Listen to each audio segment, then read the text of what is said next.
On February 14, 1929, 7 men will be executed in a garage on North Clark Street. The man responsible won't pull a single trigger. He'll be in Florida, establishing an alibi. His name is Al Capone, and in exactly 4 years, he'll be crying in a prison cell, his mind dissolving from syphilis. But right now, Al Capone thinks he's untouchable. He's wrong. Part 1. The Making of Scarface. Brooklyn, 1899. Alphonse Gabriel Capone is born on January 17, 1899, in a tenement building at 95 Navy Street, Brooklyn. His parents, Gabriele and Teresina, are Italian immigrants trying to build something from nothing in America. Gabriele is a barber. Teresina sews and takes in laundry. They have 9 children, and Alphonse is number 4. There's nothing in his birth that predicts empire. No destiny written in the stars. Just another Italian kid in a crowded apartment where English competes with Neapolitan dialect and the smell of gravy simmers perpetually on the stove. Young Al is smart, smarter than his grades suggest. He's good with numbers, quick with calculations, and he has something else: charm. Even as a kid, he knows how to read people, how to make them like him, how to get what he wants without force. At 14, Al Capone punches a teacher in the face. The teacher had hit him first. Discipline was different in 1913. But Al hits back. Hard. He's expelled from school and never returns. That's the end of formal education. The beginning of everything else. South Brooklyn in the 1910s is a proving ground. Irish gangs, Italian gangs, Jewish gangs, everyone's fighting for territory, respect, and money. Al falls in with the 5 Points gang, run by a man named Frankie Yale. Yale operates out of the Harvard Inn, a Coney Island bar that's really a front for gambling, prostitution, and bootlegging. Al is perfect for this world. He works as a bartender and bouncer. He's 18 years old, built like a boxer, and absolutely fearless. He's making more money than his barber father ever dreamed of. One night in 1917, Al Capone makes a mistake that will brand him forever. He's working the door at the Harvard Inn when a young woman walks in with her brother, Frank Galluccio. The woman is beautiful, and Al, cocky, young, stupid, leans in and whispers something crude about her appearance. Frank Galluccio hears him. "Apologize to my sister," Galluccio says, his voice quiet and dangerous. Al doesn't apologize. He's Al Capone. He doesn't apologize to anyone. Galluccio pulls a knife and slashes Al across the left cheek. 3 cuts, deep. The wounds heal, but they heal ugly. 3 raised scars run down Al's left cheek, impossible to hide. For the rest of his life, everyone will call him Scarface. On December 30th, 1918, Al Capone marries May Coughlin, an Irish girl from Brooklyn. She's pregnant. He's 19. The marriage happens fast, almost an accident, but it's one of the few decisions Al makes that he'll never regret. May is different from the world Al inhabits. She's respectable, religious, steady. She doesn't ask questions about where the money comes from. When Sonny is born, Al looks at his son and thinks about legacy. May is his wife, his family, his anchor. In a life built on violence and betrayal, May is the one constant. Chicago calls. January 17, 1920. Everything changes. On this day, Al Capone's 21st birthday, the Volstead Act takes effect. The United States bans the manufacture, sale, and transportation of alcohol. Prohibition. It's the stupidest law ever passed, and it makes men like Al Capone very, very rich. Johnny Torrio, a former 5 Points gang member now running operations in Chicago, sends word to New York. He needs reliable men. Chicago is wide open. The money is unbelievable. Al Capone packs his bags. He leaves behind Brooklyn, his parents, the familiar streets. He takes May and Sonny to Chicago, a city he's never seen, to work for a man he barely knows in an industry that's suddenly illegal and therefore wildly profitable. Johnny Torrio is not what Al expects. He's small, quiet, impeccably dressed. He doesn't drink or smoke. He's a criminal accountant, a businessman who happens to run brothels and gambling dens. Torrio teaches Al everything: how to organize territories, how to pay off cops and politicians, how to keep books that show one thing to the IRS and another thing to yourself. The secret, Torrio says, is that everybody wants something. Find out what they want, give it to them, and they're yours. Al is a brilliant student. By 1922, Al Capone is running 4 speakeasies in Cicero. By 1923, he's overseeing gambling operations, brothels, and bootlegging across the South Side. The money is pouring in. Thousands of dollars a week, then tens of thousands. Al buys May a house, a nice one, respectable. He buys suits from the finest tailors. He tips extravagantly. He's generous to his family, to anyone who shows him loyalty. He's living the American dream, just through illegal means. Not everyone wants to negotiate. Chicago in the 1920s is a war zone. The North Side is controlled by Dean O'Banion, a florist who kills people with the same hands that arrange funeral bouquets. For a while, there's peace. Then O'Banion betrays Torrio on a brewery deal. On November 10, 1924, 3 men walk into O'Banion's flower shop. O'Banion is trimming chrysanthemums. He looks up, smiles. He knows these men. One grabs his hand in greeting.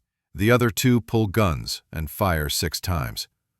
O'Banion dies among his flowers, blood mixing with water from cut stems. Al Capone has an alibi. He's always got an alibi. On January 24, 1925, Johnny Torrio is leaving a shopping trip when a car pulls up. Gunmen open fire. Torrio is hit multiple times. One gunman stands over him and presses a revolver to his head. Click. Empty chamber. Torrio survives, but when he's released from the hospital, he makes a decision. He's done. Chicago is too violent, too dangerous. He hands everything to Al Capone, the operations, the connections, the empire, and retires to Italy. Al Capone, at age 26, is now the boss of the Chicago outfit. Leave a like if you want to know what happens next. How does a gangster build an empire worth over $1 billion? Building the empire. But underneath the charm, there's violence. Constant, methodical violence. The North Side Gang, now led by Jaime Weiss and Bugs Moran, wants revenge. Assassination attempts become routine. On September 20, 1926, gunmen fire over 1,000 rounds at Capone's headquarters at the Hawthorne Hotel. Al is eating dinner inside. He dives to the floor as bullets shred the walls. Hours later, Al responds by sending men to kill Jaime Weiss. They gun him down outside Holy Name Cathedral. Weiss takes multiple shots and dies on the steps. Bugs Moran is now the last North Side leader standing, and Al Capone is tired of attempts on his life. He decides to end the war permanently. The plan is simple. Lure Moran and his top men to a garage on North Clark Street with the promise of a whiskey shipment. When they're all together, send in a hit squad dressed as police. The Northsiders will think it's a raid. They'll line up peacefully against the wall. Then, execution. Al assigns the job to Jack McGurn, a ruthless killer. McGurn recruits the shooters, some from the outfit, some from out of town. Professional killers who won't talk. Al Capone, meanwhile, establishes his alibi. On February 12, 1929, he travels to Florida. He's staying at his mansion in Palm Island, Miami. He's visible, meeting with local officials, attending parties. Part 2. Valentine's Day. February 14, 1929. 10:30 a.m. 7 men wait in the SMC Cartage Company garage at 2122 North Clark Street. 6 of them are North Side gang members. The 7th is Dr. Reinhard Schwimmer, an optometrist who likes hanging around gangsters because it makes him feel dangerous. They're waiting for the whiskey truck, waiting for Bugs Moran. Moran is running late, stuck in traffic, suspicious, or just unlucky.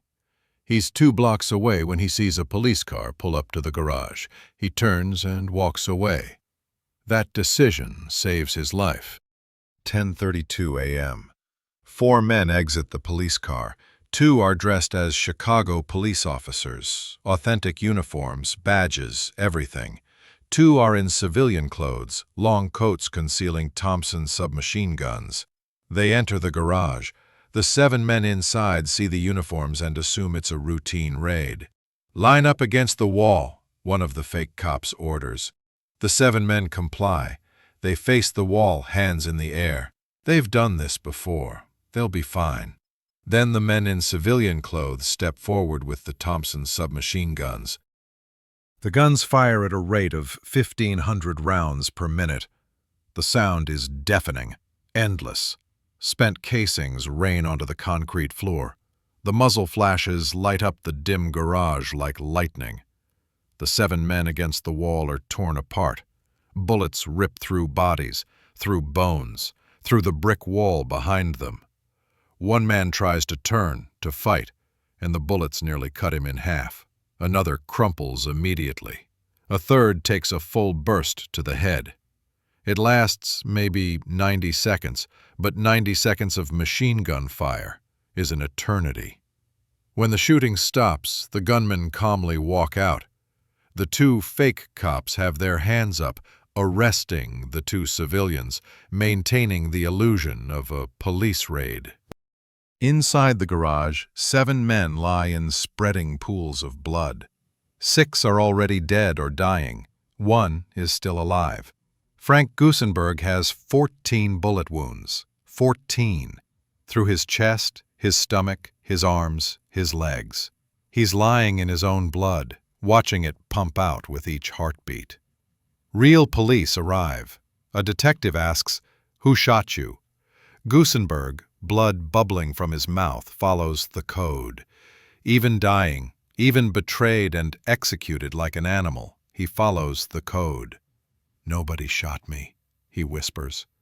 He dies 3 hours later, never saying another word. The St. Valentine's Day Massacre shocks America. This isn't a back alley shooting. This isn't a gunfight between rival gangsters. This is an execution, cold-blooded and methodical, carried out by men dressed as police officers. 7 men murdered in a garage, their bodies photographed and splashed across every newspaper in the country. The public outrage is immediate and overwhelming. For years, Americans tolerated or even celebrated bootleggers. But this is too much. This is war in American streets. The federal government responds.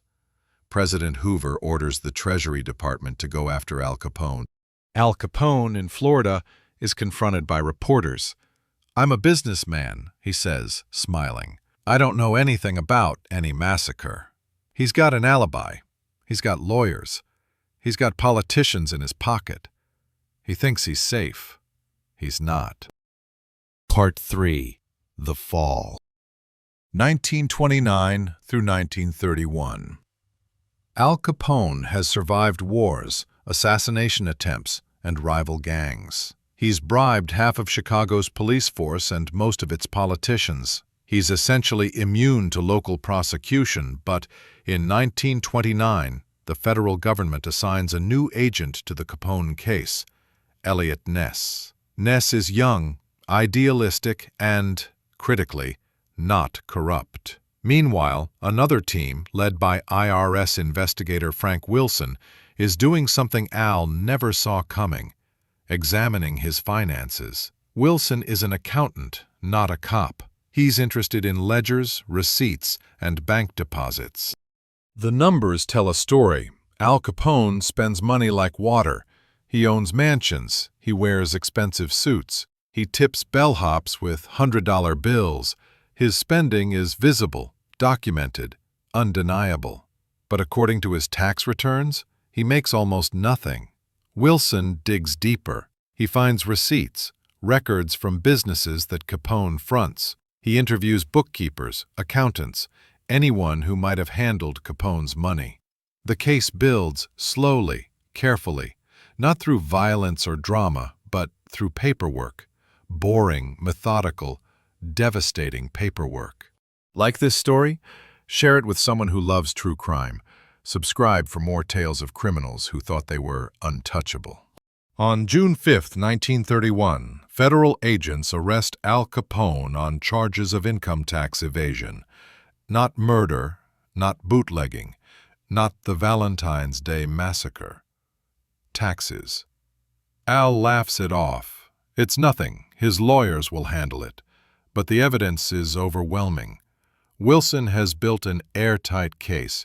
The government proves that between 1924 and 1929, Capone earned over $1 million but paid almost nothing in taxes.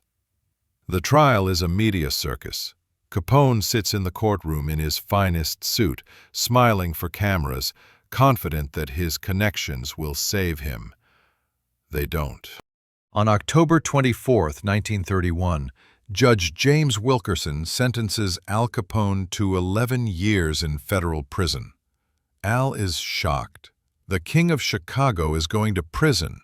At first, he's sent to the U.S. Penitentiary in Atlanta. He tries to run his empire from inside, smuggling messages, bribing guards. It works for a while. Then, in August 1934, Al is transferred to Alcatraz, the newly opened maximum security prison on an island in San Francisco Bay. It's designed specifically for prisoners like him, notorious, dangerous, and too well-connected. On Alcatraz, Al Capone is nobody. No special treatment, no bribes, no empire to run. He's inmate number 85. He works in the laundry room. He eats the same slop as everyone else. The guards don't care who he was. And something else is happening. Something Al has kept secret for years. He's dying. Sometime in his 20s, Al Capone contracted syphilis. It's treatable. Penicillin would cure it, but penicillin won't be widely available until the 1940s. Al either doesn't know he's infected or doesn't care. For years, the disease lies dormant, but in its final stage, it attacks the brain. By 1938, Al Capone's mind is deteriorating. He has trouble concentrating, remembering things, following conversations. He has delusions, convinced that people are trying to poison him, that enemies are sneaking into his cell at night. His once brilliant mind, the mind that built an empire through calculation and strategy, is dissolving. On November 16, 1939, Al Capone is released from prison after serving 7 years and 6 months. He's only 40 years old, but he looks ancient. The syphilis has ravaged him. His face is puffy, his eyes vacant. He walks with a shuffle. His speech is slurred. The final years. 1939 to 1947. May takes him to their mansion in Palm Island, Florida. The house is still there, still beautiful, overlooking the water. But Al barely notices. He sits in a chair by the pool, staring at nothing, his mind trapped in a fog that lifts only occasionally. Sometimes he thinks he's still running Chicago. He issues orders to people who aren't there. He plans operations that will never happen. He argues with invisible enemies. May cares for him with extraordinary patience. She hires nurses. She shields him from reporters who want photos of the once mighty gangster reduced to this. She loves him, still, despite everything. Al has moments of clarity, brief windows where he understands what's happened to him. Those moments are the cruelest. To know what you were, what you could have been, and what you've become, that's a torture worse than Alcatraz. His old associates visit occasionally. They're uncomfortable. They don't know what to say to this diminished man who once ruled a city. Some bring gifts. Some bring news from Chicago. The outfit is still running, still powerful, just without him. Some cry. Al doesn't always recognize them. On January 25, 1947, Al Capone suffers a stroke, then cardiac arrest. His family gathers around his bed, May, Sonny, his siblings. He dies at 7:25 p.m. He's 48 years old. The official cause of death is listed as cardiac arrest following a stroke. But really, he died of syphilis, the disease that he ignored, that he thought wouldn't touch him, that he believed he was too powerful to worry about. Al Capone's funeral is quiet, small. No gang warfare erupts over his death, no elaborate ceremonies. Just family, a priest, and a handful of old friends who remember what he used to be. He's buried in Mount Carmel Cemetery in Illinois, next to his father and his brother Frank.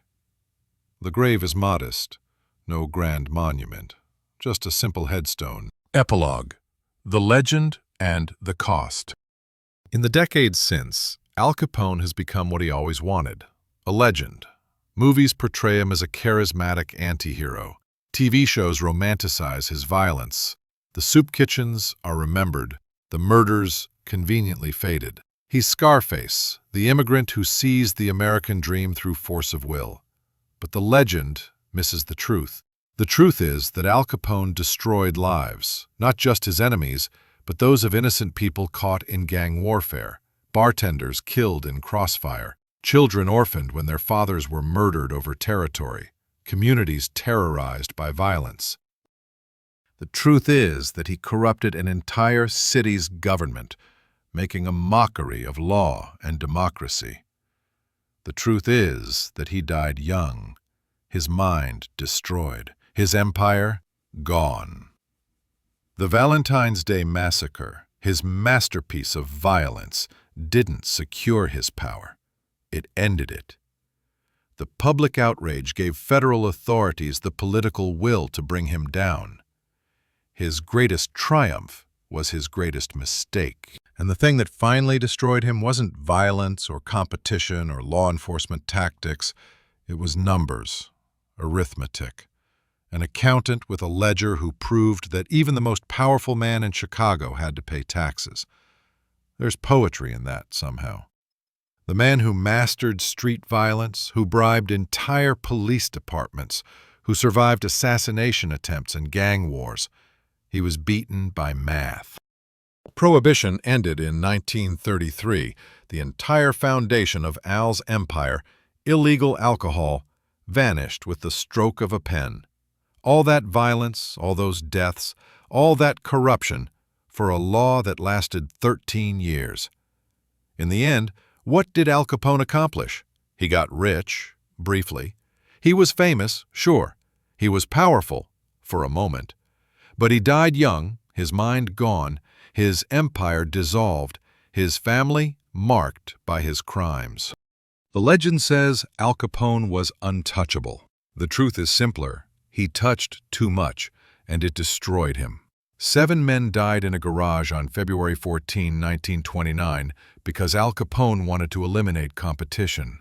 Al Capone died in a mansion in Florida on January 25, 1947, because he thought he was above consequences. He wasn't. Nobody is. Want to dive deeper into the untold stories of organized crime? Read the complete histories and biographies available now. Subscribe and hit the notification bell to never miss a story about the criminals who shaped American history.